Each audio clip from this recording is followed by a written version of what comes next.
Boleh nggak sih Kak diceritakan sedikit tentang apa sih geologi itu dan cakupan ilmu yang ada di dalamnya? Oke, Nah, menurut Mas Acul nih, cara atau untuk solusi mengurangi dampak lingkungan tuh apa sih? oke. Di dunia migas ada satu tempat di salah satu lapangan migas itu yang warga itu protes. Assalamualaikum warahmatullahi wabarakatuh. Halo sahabat Mumi, selamat datang di podcast spesial hari ini, yaitu podcast Get to Know. Get to Know merupakan program kerja dari Humas SMIAG UGM berupa kegiatan yang berisi wawancara ataupun interaksi dua arah. Saya Nadia Sarafidausi akan menemani kalian dalam obrolan seru dan penuh wawasan bersama narasumber kita yang sangat inspiratif. Hari ini kita kedatangan seorang mahasiswa geologi nih, tingkat akhir yang sudah malang melintang di dunia penelitian dan eksplorasi bumi. Beliau ada Nasrullah Alfat dari UGM. Kalau boleh tahu nih, Mas panggilannya siapa ya?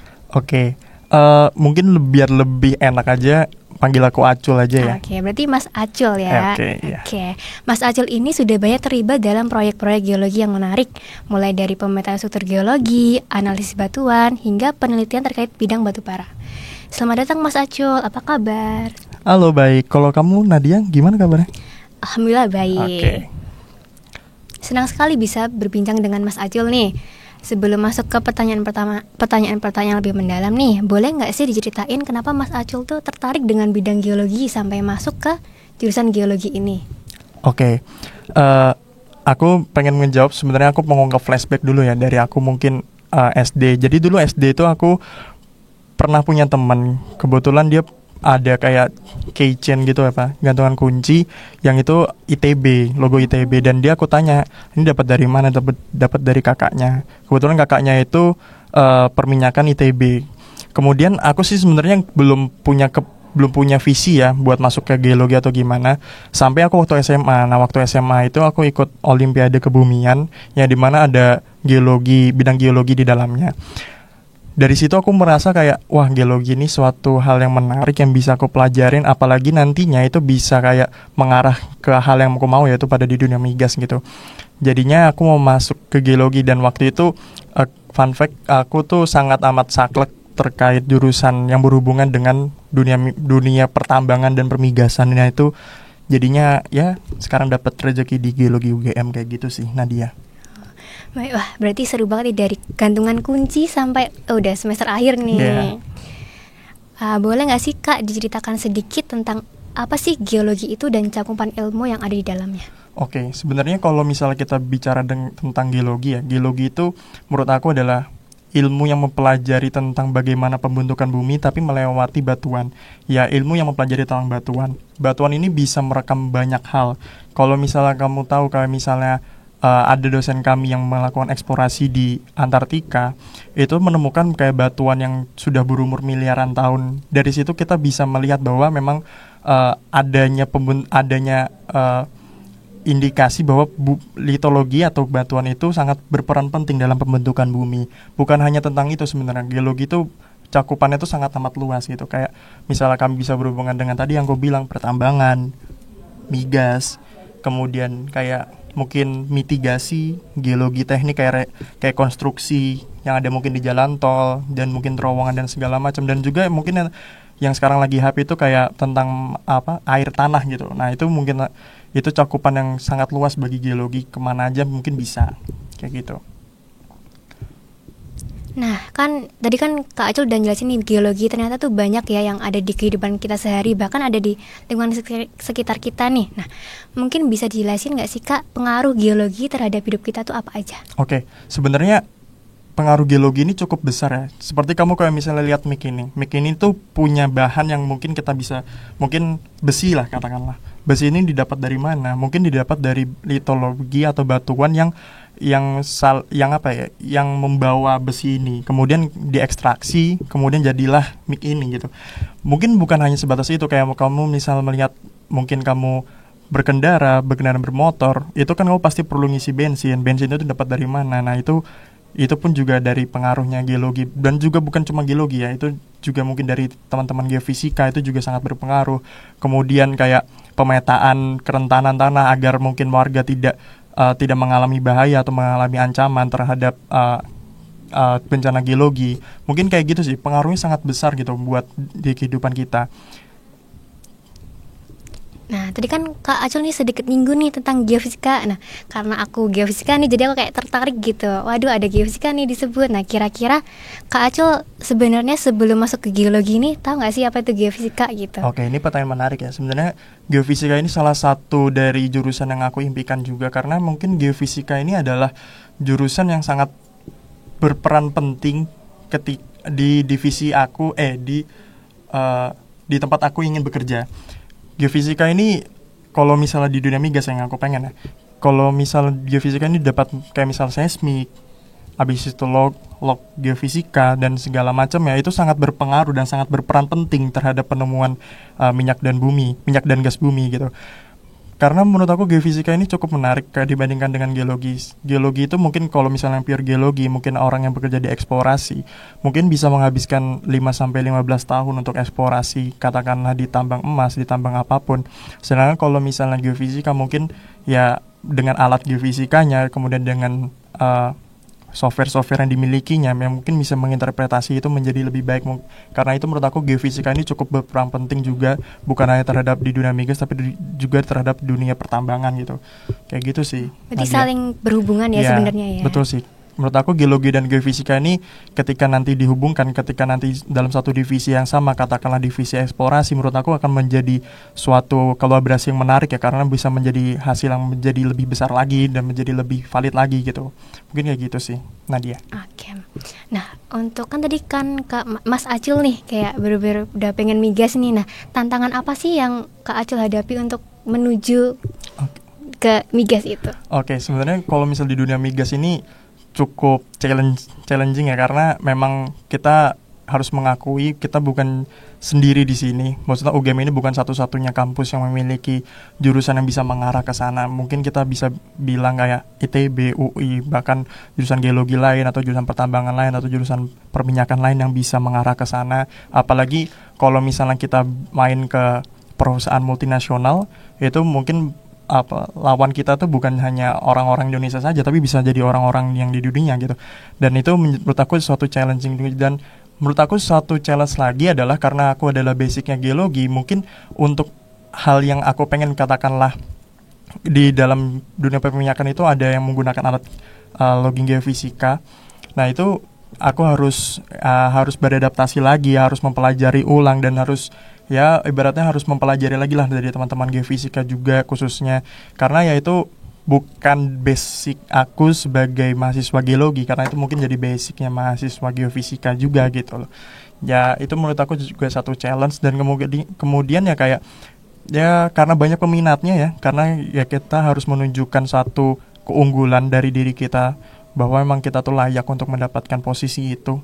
Jadi itu menurut aku satu challenge juga buat aku untuk masuk ke dunia permigasan lah, bisa bilang gitu. Berarti benar-benar harus belajar dari dasar dulu ya, Kak sih. Ya. Oke, nah Mas Acul ini kan udah mahasiswa tingkat akhir nih yang sedang menyelesaikan skripsi. Boleh diceritakan nggak lebih detail tentang proyek atau penelitian terbaru yang sedang Mas Acul kerjakan? Oke, sebenarnya kalau proyek yang aku kerjakan sekarang atau penelitian tugas akhir yang aku kerjakan sekarang itu adalah migas non konvensional ya, karena menurut aku bedanya dengan migas, pasti ada yang bertanya sih perbedaannya migas non konvensional dengan migas konvensional itu apa.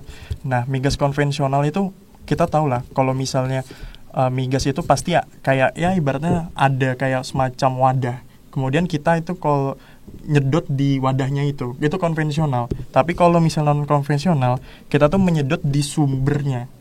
Jadi migas itu punya sumber, kemudian baru sampai ke wadah itu. Dan ini menurut aku suatu hal yang berbeda dari migas konvensional, karena kalau migas konvensional menurut aku sudah banyak orang juga yang mempelajarinya, sedangkan migas non konvensional ini cukup jarang. Dan fun fact aja, di Indonesia ini sebenarnya sudah dilakukan banyak penelitian tentang migas non konvensional, tentang batuan sumbernya itu. Tapi untuk lapangan migasnya sendiri yang berhubungan dengan migas non konvensional itu, sepaham aku dan sependek yang aku tahu itu baru satu, yaitu di Pertamina Hulu Blok Rokan, dan itu cuma baru satu. Dan masih sebenarnya Indonesia masih banyak potensinya terkait migas non konvensional ini bisa meningkatkan produksi energi kita sehingga kita mungkin tidak perlu impor kembali, tapi mungkin kita bisa menjadi eksportir kembali seperti tahun-tahun sebelumnya gitu. Wow, keren banget tuh Kak.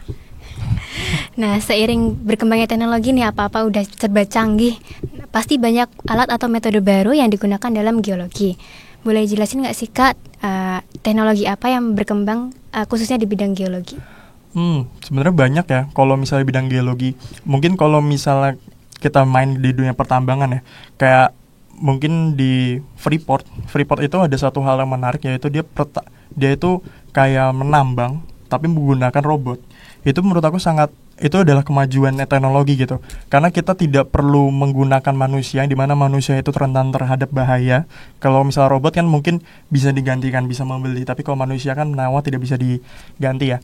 Itu satu. Kemudian kalau misalnya drone itu bisa untuk pemetaan banyak hal, mungkin pemetaan geologi itu pun juga bisa gitu drone itu.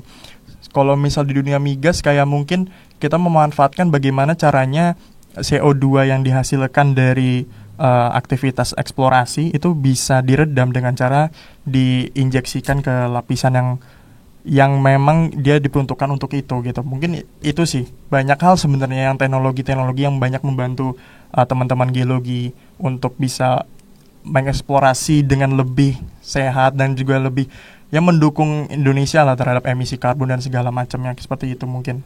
Berarti benar-benar sangat bermanfaat ya perkembangan teknologi. Nah, tadi kan Mas Acul nih benar-benar tertarik nih di bidang migas. Nah, migas kan ada dampaknya nih, pasti dampak ke lingkungan gitu. Nah, menurut Mas Acul nih, cara atau untuk solusi mengurangi dampak lingkungan tuh apa sih? Oke.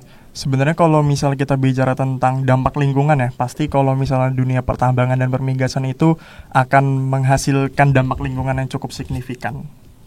Kita sebenarnya adalah pelaku, dan kita sebagai pelaku pun kita harus juga berpikir bagaimana sih cara menanggulangi hal itu.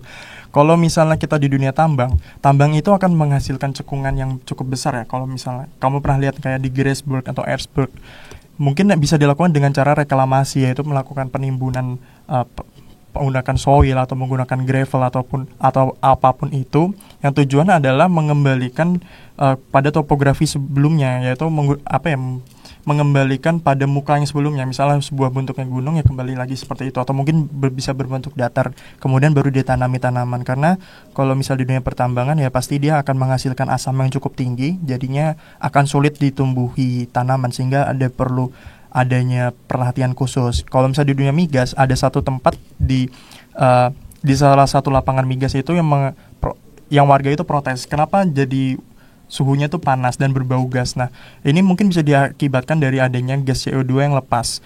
Gas CO2 yang lepas ini mungkin bisa kalau misalnya di dunia migas itu ada namanya CCS atau Carbon Capture Storage.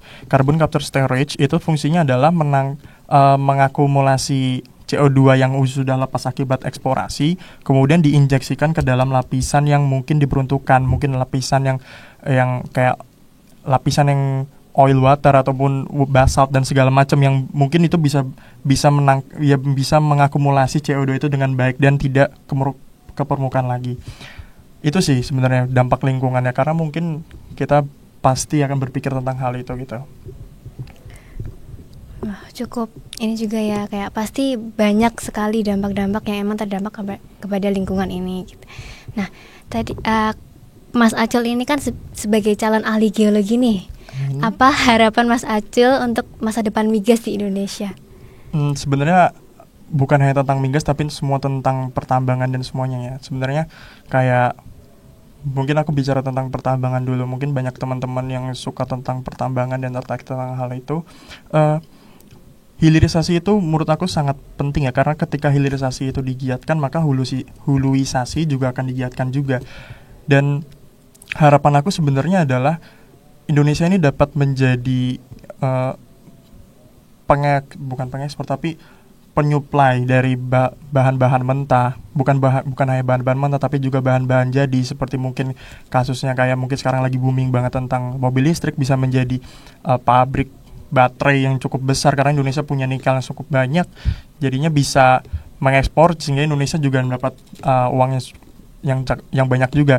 Kalau misal di dunia migas ya, aku juga berharap eksplorasi ini juga terus dilanjutkan. Tujuannya adalah untuk meningkatkan produksi energi sih, untuk meningkatkan ketahanan energi juga, karena Kalau misalnya kita impor itu bukan harga yang murah gitu. Kalau misalnya kita hitungannya per barrel. Kalau misalnya kita eksplorasi sendiri, produksi sendiri, kemudian lifting sendiri, mungkin minyak di Indonesia itu harga bisa lebih murah. Kemudian harga pangan juga bisa lebih murah, karena itu semuanya akan berhubungan gitu. Tapi sebelum masuk ke pertanyaan selanjutnya, mungkin boleh nggak sih aku tanya, karena dari tadi semua itu tentang aku. Kalau misalnya aku tanya, kamu itu sebelumnya emang kepengen kah dari kamu sendiri buat masuk ke geofisika atau gimana? Awalnya sih bener-bener nggak tahu tentang geofisika tuh apa sih. Bahkan nama geofisika pun baru kayak pertama kali masuk telinga gitu. Nah, awalnya itu kenapa sih bisa masuk geofisika? Itu pasti karena orang tua ya. Orang tua tuh awalnya kayak di bidang fisika. Jadi kayak kamu masuk fisika aja. Tapi orang tua emang cenderungnya ke yang fisika murni. Tapi setelah itu ada Pak D itu bilang kalau nggak geofisika aja. Terus itu cari tahu lah tentang geofisika itu apa sih sebenarnya. Habis itu menemukan banyak, ternyata geofisika itu suka jalan-jalan, terus eksplorasi bumi, bener-bener kayak alam banget deh. Nah kayaknya seru nih kalau geofisika, terus akhirnya lah nyoba geofisika. Menarik ya. Kalau misalnya dari latar belakang kamu, kalau kamu kan berarti semester berapa sekarang? Semester 2. Semester 2. Kamu udah ada visi belum sih ke depannya? Misalnya kamu mau jadi apakah? Kamu mau keluar jadi apa? Atau mungkin kamu mau kerja di mana? Udah ada visi tentang itu belum? Nah, masih semester 2 nih Kak. Bener-bener yang awalnya tadi gak tahu geofisika, terus baru pelajari baru 2 semester kurang. Jadi masih kayak, aduh kemana ya besok geofisika. Kan pasti banyak bidang-bidang juga kan di dalam geofisika. Jadi masih berseiring berjalannya waktu itu masih nyari apa sih yang cocok untuk aku di bidang geofisika itu.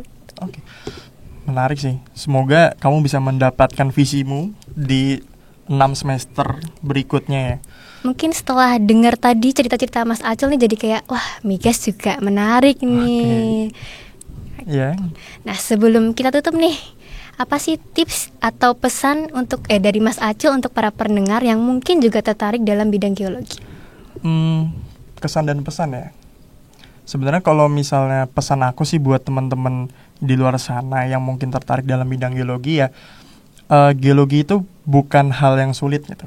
Geologi adalah suatu ilmu yang capable, atau mungkin bisa dibilang bisa kok kita pelajari pelan-pelan gitu.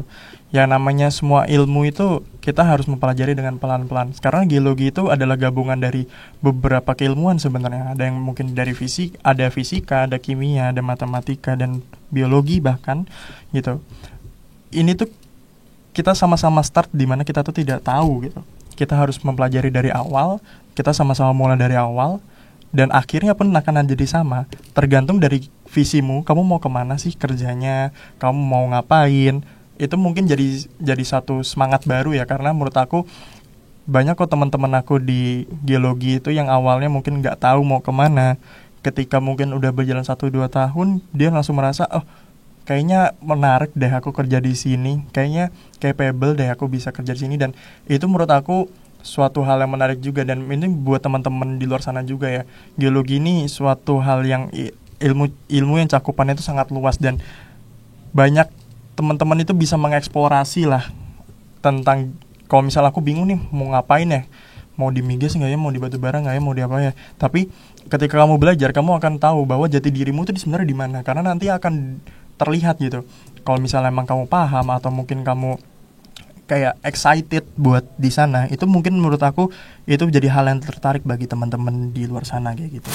Terima kasih banyak Mas Acul atas tip, pesan, dan tadi sharing infonya benar-benar sangat bermanfaat. Semoga Mas Acul sukses untuk karir ke depannya. Untuk para pendengar, terima kasih sudah menonton episode kali ini. Jangan lupa like dan share podcast ini agar semakin banyak orang terinspirasi. Sampai jumpa di episode selanjutnya. SMI UGM Membumi.